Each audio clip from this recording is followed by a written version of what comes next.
जय श्री कल की। ओम नमो भगवते वासुदेवाय। क्या कर्मों का हिसाब किताब इतना तगड़ा होता है कि अंतिम समय तक वो पीछा नहीं छोड़ता। हम सभी ने सुना है कि कई जन्मों तक कर्म पीछा नहीं छोड़ते, यानी एक जन्म का कर्म का हिसाब किताब यदि बाकी रह गया, इंसान असमय चला गया, तो फिर वो जो कर्म बाकी रह जाते हैं उसका हिसाब किताब अगले जन्म में भी करना पड़ता है। क्या एक परिवार बुढ़ापे तक अपने बुरे कर्मों का हिसाब किताब तय करता रहेगा? क्या बीमार होने के बावजूद भी न्याय में कोई जगह नहीं है?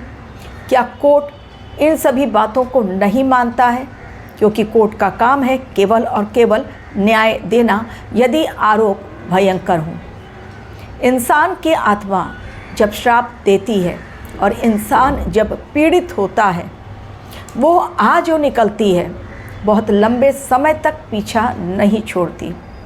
आपको लग रहा होगा मैं किन की बातें कर रही हूँ और क्यों ये सब बातें अचानक कर रही हूँ, बतलाऊँगी। वीडियो पूरा देखें, समझ में आएगी बातें। 2026 भयंकर राजनीतिक उथल पुथल के लिए जाना जाएगा एवं युद्ध के लिए जाना जाएगा। अस्थिर हालात ऑलरेडी दुनिया में हो चुके हैं शुरू।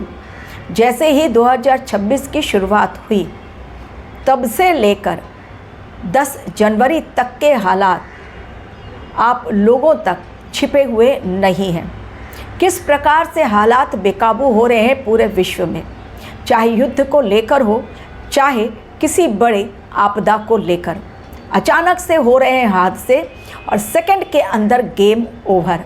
लेकिन इंसान अपने मोह माया के जाल में इस कदर जकड़ा रहता है कि वो दूसरों का अहित करने से नहीं चूकता। नहीं पता उसे, बोलता तो वो है कि कर्मों का हिसाब किताब होता ज़रूर है, लेकिन अपने कर्म करते समय वो इन बातों की अनदेखी करता है। और जब सूर्य भगवान राजा हों तो कर्तव्यों की अनदेखी यदि किसी राजा ने की और अपने अधिकारों का सही तरीके से पालन नहीं किया, अपने कर्तव्यों का सही तरीके से पालन नहीं किया, केवल और केवल अधिकार का ही मज़ा लूटा, तो फिर आने वाला समय बहुत बुरी तरह सबक सिखलाता है। एक ऐसा समय अब आने जा रहा है जो महासंकट और महाविनाश के रूप में जाना जाएगा। अचानक से क्यों बजने लगे 2026 की शुरुआत होते ही मौत का सायरन पूरे विश्व में आज हड़कंप मचा हुआ है। आप मिडिल ईस्ट की बात कर लीजिए, आप यूरोप में चले जाइए, आप लैटिन अमेरिका चले जाएं, आप नाटो में एंट्री कर लें, कहीं पर भी आज सुख चैन की बंसी बजाते हुए लोग आराम करते हुए आपको नहीं देखेंगे। हर किसी को लग रहा है मौत का खतरा। न जाने कब कहाँ से ड्रोन, कब कहाँ से मिसाइल और कब कहाँ से बॉम्ब ब्लास्ट हो जाए, कब कौन सा फिदाइन हमला हो जाए, कब कौन सीक्रेट मीटिंग करके अचानक किसको उठा ले। आज दुनिया में अस्थिर हालात के लिए कौन जिम्मेदार है? क्या केवल पशु या भगवान या इंसान? तो मैं कहूँगी इंसान जिम्मेदार। आज पशुओं की भी जो हालत हो रही है, इतनी भयंकर हालात पशुओं की भी हो गई है, जहाँ देखो वहाँ लोग चिल्ला रहे हैं, रो रहे हैं उनके दयनीय हालात को देखकर। कहीं पर पक्षी मर रहे हैं तो कहीं पर पशु। तेलंगाना में जो केयर सेंटर होता है डॉग्स के लिए, एक ऐसा केयर सेंटर डॉग्स के लिए जो एनजीओ चलाते हैं, बहुत भयंकर हालात वहाँ पर। कई डॉग्स मरे हुए पाए गए। जब वहाँ पर गए, टीम गई देखने के लिए कि क्या है वहाँ पर हालात, कोर्ट के आदेश पर, तेलंगाना कोर्ट के ही आदेश पर। एक दूसरी हैदराबाद से जब टीम गई, वहाँ के हालात इतने भयंकर कि लोग कांप गए, वो टीम कांप गई कि कैसे भयंकर हालात। तो इंसान जो पाप कर रहा है उसका भुगतान कौन करेगा? इंसान को ही करना है। तो क्यों बज उठे अचानक से मौत के सायरन पूरे विश्व में, और पूरा विश्व कांपने लगा है अब थर थर। न जाने किस गोली, किस मिसाइल और किस बम पर किसका नाम लिखा हो। एक ऐसे समय में पूरी दुनिया अब एंटर कर चुकी है जहां केवल और केवल उसके अपने कर्म ही उसकी रक्षा कर सकते हैं, अन्यथा कोई दूसरा रास्ता नहीं है। सेकेंड पार्ट में आती हूँ। पहला जो मैंने कहा मौत का सायरन, वो भी बतलाऊंगी, लेकिन फर्स्ट पार्ट जो मैंने स्टार्ट किया कि किस प्रकार कर्म पीछा नहीं छोड़ते और राजनीतिक उथल पुथल, यानी राजा की सीट पर बैठकर यदि कर्तव्यों की अनदेखी, तो राजनीतिक जीवन पर फुल स्टॉप लगा दिया सूर्य भगवान ने। जी हाँ, सूर्य भगवान का साल, और जो पुराने केसेस बहुत सालों से चले आ रहे हैं, अब उनका तो दी एंड होने का समय आ ही गया है। और 26 से लेकर 29, यानी ये 4 साल बहुत बहुत प्रलयकारी, विनाशकारी, भयावह स्थिति दिखला रहे हैं। थोड़ी सी भी अगर गलती की, ज़रा सी भी चूक, वो पड़ सकती है भारी। और इस समय जो पुराने केसेस दबे हुए थे, जिनका फैसला बहुत सालों से लंबित था, ऐसे ऐसे केसेस और स्कैंडल्स अब खुलकर आएंगे। लालू प्रसाद यादव और उनकी पूरी फैमिली पर तय कर दिए गए हैं आरोप, यानी बुढ़ापे में भी उनको चैन बिल्कुल नहीं है।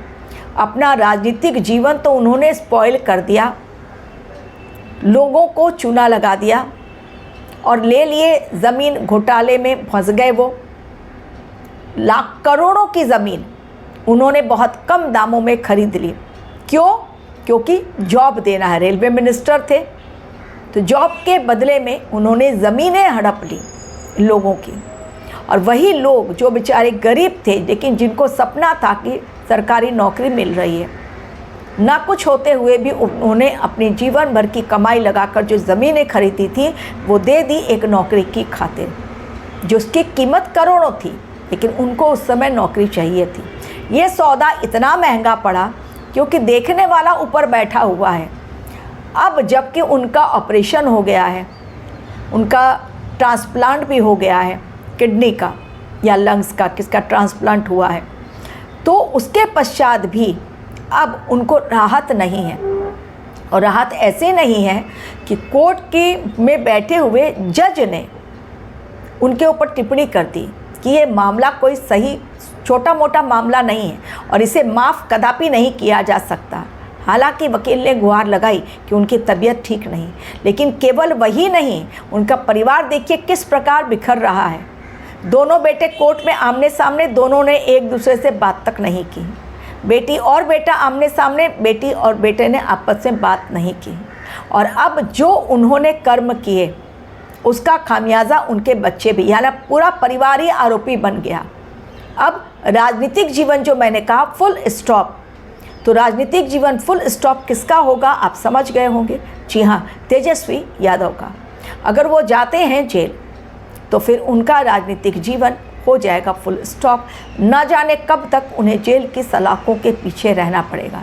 लालू यादव बड़ी मुश्किल से हेल्थ का हवाला देते हुए उनको ऑपरेशन करवाना था, इसलिए बाहर निकले थे, लेकिन एक बार फिर उन्हें बीमारी की हालत में ही अंदर जाना पड़ेगा, क्योंकि आरोप इतने भयंकर हैं कि जिन्हें इग्नोर नहीं किया जा सकता। अब आती हूँ मौत के सायरन पर, कि मौत का सायरन ऐसा बजा है कि आज हर देश चिंतित हो गया है।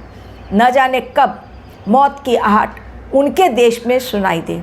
ईरान में हालात बेकाबू हो गए हैं, लाशों के ढेर रास्तों पर बिखरे हुए हैं, और तेहरान में तो हालात ऐसे हैं, हर तरफ केवल गोलियों की आवाज़ और बारूद के धुआं है, वो बारूद का धुआं हर तरफ छाया हुआ है।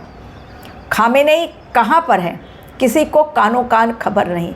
छिपा लिया है उन्होंने अपने आप को बंकर के अंदर, केवल धमकियाँ उनकी बाहर निकल कर आ रही हैं।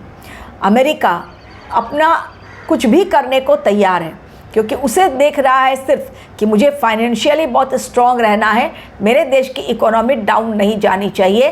कहीं से भी तेल लो, गैस की लो, एनर्जी पर डाका डालो और उसको बेचो और नोट कमाओ। आज ये ट्रंप के हालात हैं, और उसके ऊपर रशिया और चाइना। अब NATO, middle East, Asia, Europe, हर जगह आज लैटिन अमेरिकी कंट्रीज़ जितनी हैं, आज हर जगह ऐसे हालात बने हुए हैं कि काटो तो खून नहीं। कब कहाँ किस वक्त कौन सी जंग छिड़ जाए यही जो मैंने कहा था कि 2026 स्टार्ट होते युद्ध के बहुत सारे फ्रंट खुलेंगे। तो अमेरिका और ईरान बिल्कुल तैयार, इज़राइल और ईरान वो भी तैयार, सऊदी अरेबिया यूएई बिल्कुल तैयार, सीरिया में घमासान। इस समय हालात इसी तरह दिखलाई दे रहे हैं कि बस केवल और केवल हर तरफ एक अच्छी सी आवाज़ आती है शंख की, तो कितना अच्छा लगता है, मधुर। लेकिन इस समय मधुर आवाज़ सुनने के लिए लोग तरस गए हैं। अभी केवल कर्कश आवाज़ सुनाई पड़ रही है, और वो कर्कश आवाज़ 2026 की बहुत कठोर संदेश दे रही है कि बहुत लोगों के राजनीतिक जीवन पर फुल स्टॉप, केजरीवाल के राजनीतिक जीवन पर फुल स्टॉप लग गया। ऐसे भयंकर आरोप उनको लगे और वो अंदर गए कि बाहर निकलने के पश्चात लाख कोशिश उन्होंने की, लेकिन दिल्ली की सीट पर फिर कब्जा नहीं जमा पाए। और आज भी हालात जो हैं पंजाब में बिगड़े हुए हालात हैं। लोग त्राहिमाम हमारे देश में भी कर रहे हैं। कई राज्यों में अगर पकड़ा जाता है गो मांस, भोपाल में 26 टन, कौन जिम्मेदार? तो जब तक गाय कटती रहेंगी तब तक शांति युग की स्थापना हो नहीं सकती। अगले वीडियो में इसी टॉपिक को मैं कवर करने जा रही हूँ। Thank you very much for watching the video.